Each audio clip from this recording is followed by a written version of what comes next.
Hello guys and welcome back to the channel. Today we are going to be modeling this honey jar. We're going to be taking you step by step on how to do all of the materials and the honey itself, and then the wooden handle that is used for scooping out the honey, then this glass material and this wooden handle, and the texture for the tiles looks very shiny and visually appealing, I think. So it's gonna be completely and absolutely beginner friendly. If you do your best to follow, I'm sure you would be able to model this at the end of today. So I think that's a lot being said. Let's jump into it. With a new scene opened up in Blender, what you want to do is select all of the default objects and press X and delete. You want to go Shift A and add in a cylinder. You tap into edit mode, and what you want to do is select the bottom verts and go Control B to bevel it, rolling your middle mouse button to add in a few segments like that.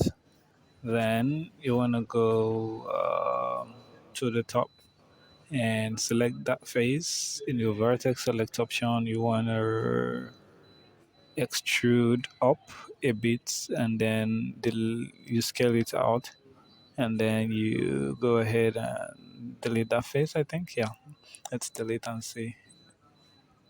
Okay, no, Control Z to undo that action. You can see extrude on the Z with your vertex select option. Extrude on the Z one more time. Okay, now you can go ahead and delete the face. Yeah, so this is what we have. So what you want to do now is select everything, go to your modifier and add a solidify modifier, increase the thickness. You can go into the positive or the negative, that's up to you, but I'm going to go with the positives, and it's increasing inside. And then you go ahead and add a subdivision surface modifier, and okay, tap out and shade smooth. Okay, so this is looking like a honey jar already. We don't have a reference material, but this looks like a honey jar. So the next thing you want to do is turn off the viewport on the modifiers, and actually I think what we need to do is, let's say, okay, turn it back on. Go to your viewport and turn it back on, and then apply the modifiers in object mode. So tap back out to go to object mode, apply this, and then apply this as well.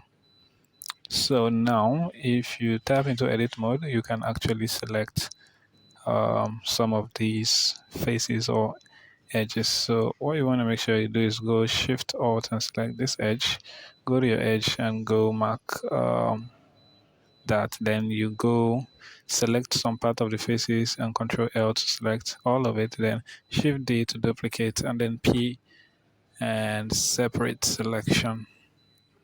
So what you want to do, you tap back out, select the new one, then tap into edit mode. You go Shift Alt and select this top edge and go E to extrude, S to scale, and like that. Stop and go E to extrude, X to scale, and then F to fill it like that, and you tap back. Okay, go H, select everything, and then scale it in. Okay, that's too much. Scale it just a little bit. Okay, that's fine. Then you want to tap back out now, and I think that should be good.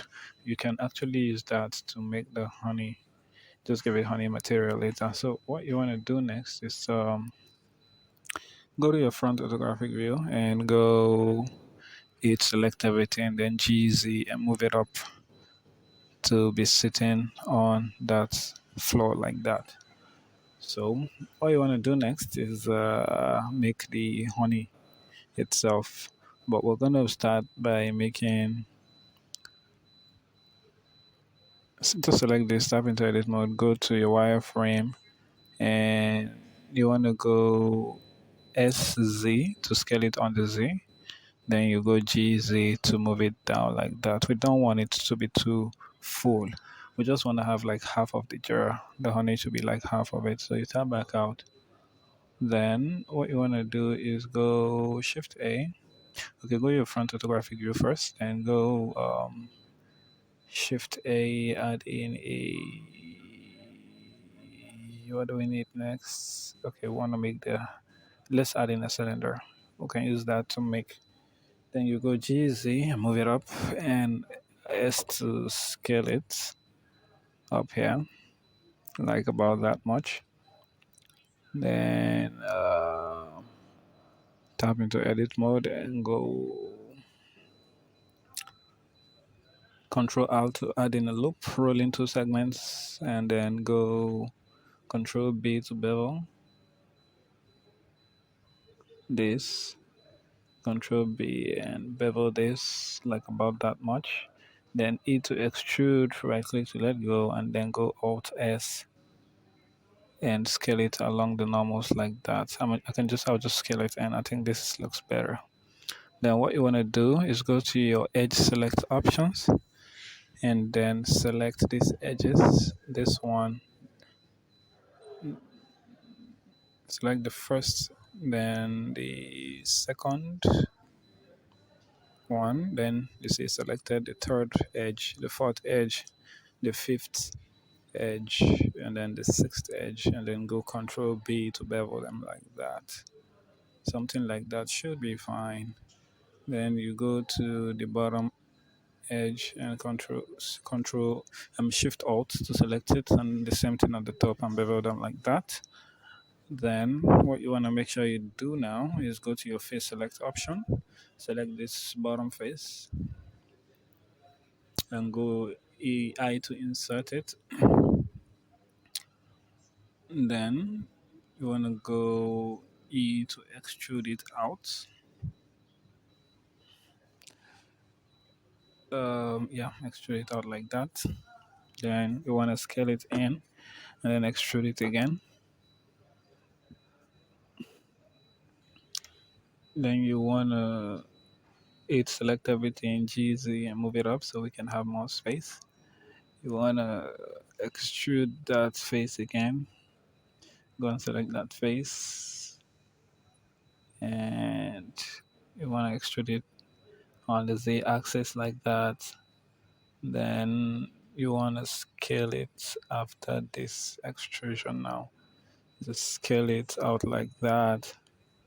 Then extrude it down. Then Control B just to give it a slight bevel. Okay, that should be fine. Tab back out, right click and go shade smooth. Then with this now you can actually rotate it like this. But we don't want to go all the way, just halfway. Then G and move it like that and try to place it somewhere like here. That is fine.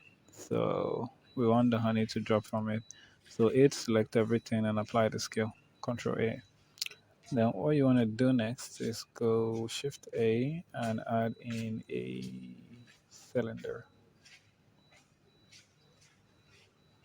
GZ to move the cylinder up, and then RY90 to rotate. Then you scale it down like that. Go to your front orthographic view. Try to place it on the rotate it like that. We're just trying to place it on top of that wooden wooden stuff for scooping the honey. So just scale it, and then just you can bring it down.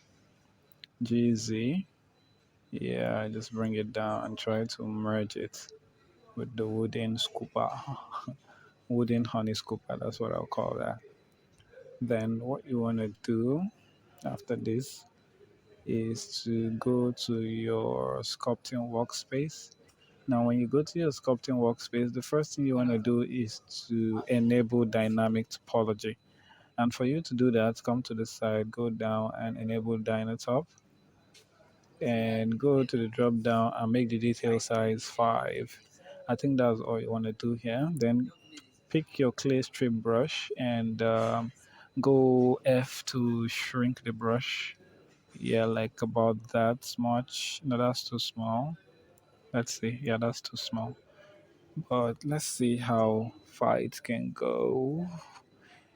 Okay, that's small, but it's gonna, consume a lot of time to do this. So what you can do is to just increase it. Yeah, just increase it like that, and that's working. Okay, so just try to sculpt on the mesh like that.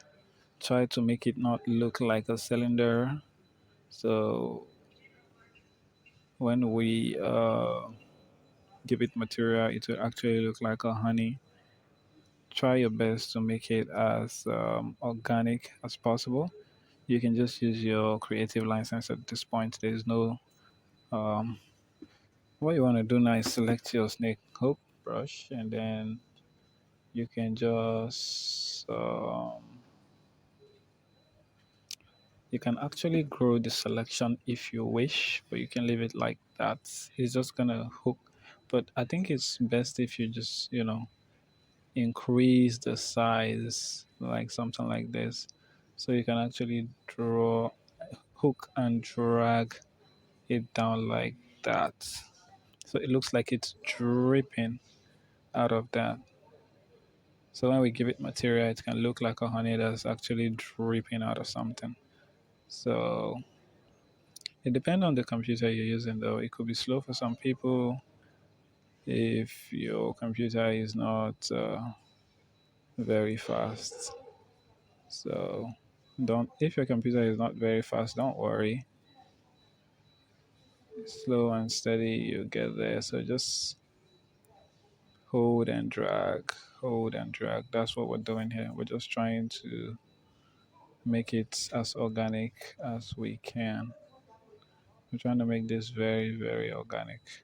Shrink the brush if you have to by pressing F, and then just moving the mouse. Something like that should be fine. Then, okay, that should be okay. Just drag it down like that. Okay, it looks really organic, and this is what we're trying to achieve. So all you need to do now is go back to your layout and have a view from the top, and you see it's quite satisfying. So what you want to do next is to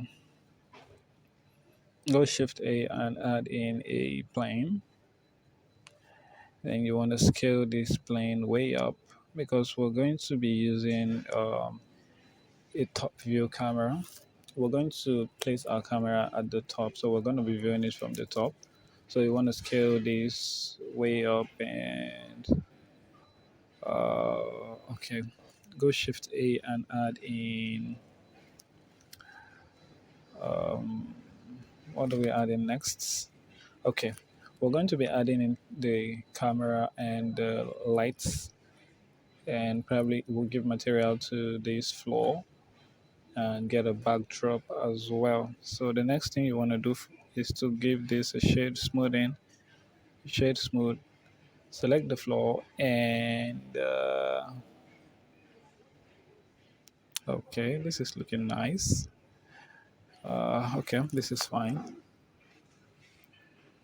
So you want to go and add in an area light.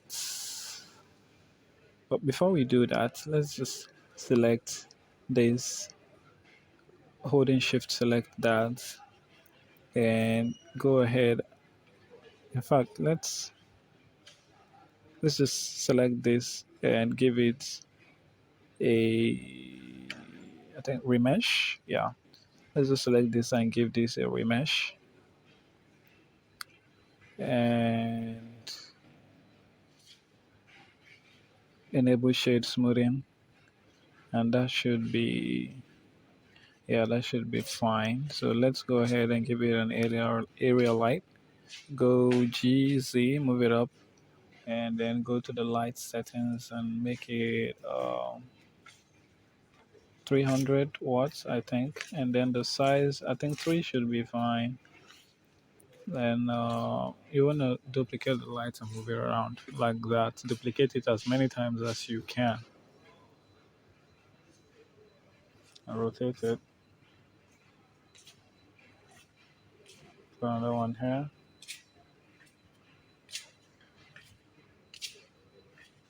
Something like that should be fine, but you can place this one here and this one right here. Go out to rotate like that. That should be fine.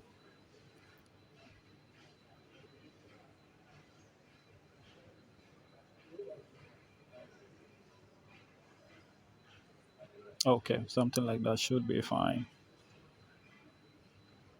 Then